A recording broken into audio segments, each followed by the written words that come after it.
escape from Tartarus, one of the regions of hell, where the worst of souls, such as disobedient children, traitors, adulterers, and faithless ministers, were penned inside a wall of brass, hidden by a cloud of darkness 3 times more gloomy than the obscurest night. In 1241, Russia, Poland, and Hungary fell. European leaders dropped their customary rivalries to exchange pleas for help and offers of cooperation in resisting the onslaught. And then, suddenly, the Mongols were gone, drawn back home by the death of the Khan, Genghis's son Ogedei.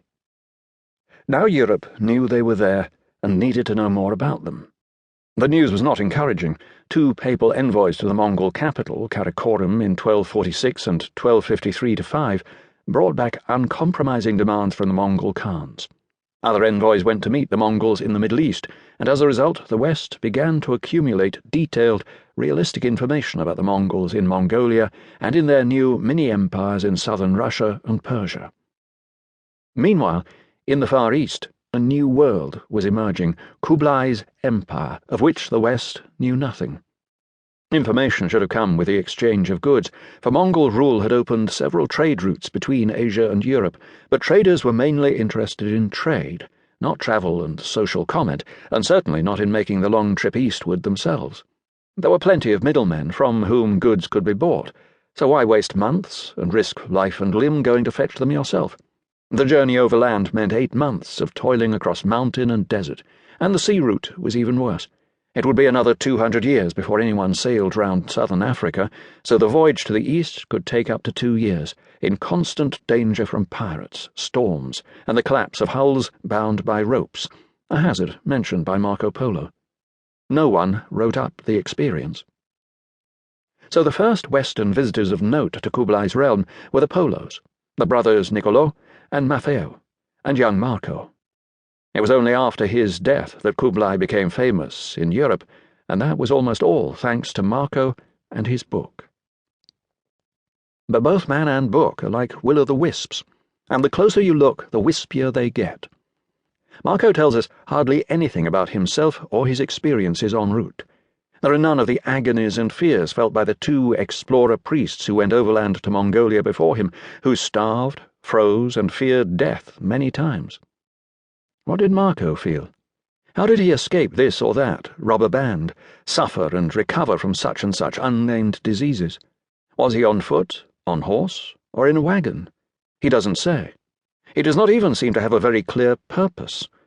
This is many books in one. Part geographical description, part guidebook, part merchant's handbook, without enough detail to serve well as any of them, but with plenty of incidental detail on social behaviour and history and legends and military matters and places that Marco heard about but never saw. Some claim him as a closet missionary in his dismissal of all non-Christians as idolaters and his admiration of Kublai for his nominally Christian virtues. But that doesn't work either, for he has nothing positive to say about Christianity and praises Kublai for his tolerance of all religions. And the book, ghost written with a writer of romances long after the event, should really be called The Books, plural, because the original vanished, and leaving about 120 manuscripts in many different languages, none the same as any other. So much is omitted.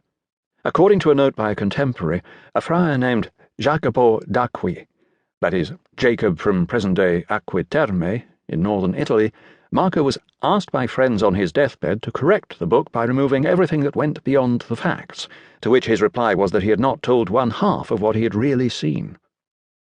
Of all the omissions, one in particular may have been of deeply personal significance.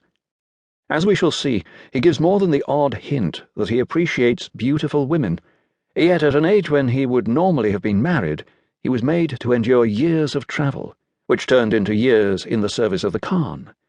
Are we to assume that he remained celibate? Surely not. As anyone, man or woman, but especially man, travelling in Mongolia today knows, Mongolian women are very different from their Chinese counterparts. In looks, they seem to span all Asia, with hints of Russian, even European features. This range seems to include more than its fair share of startling beauty, which combines with equally startling self-assurance and lack of inhibition. And Marco saw women of all sorts. When he arrived at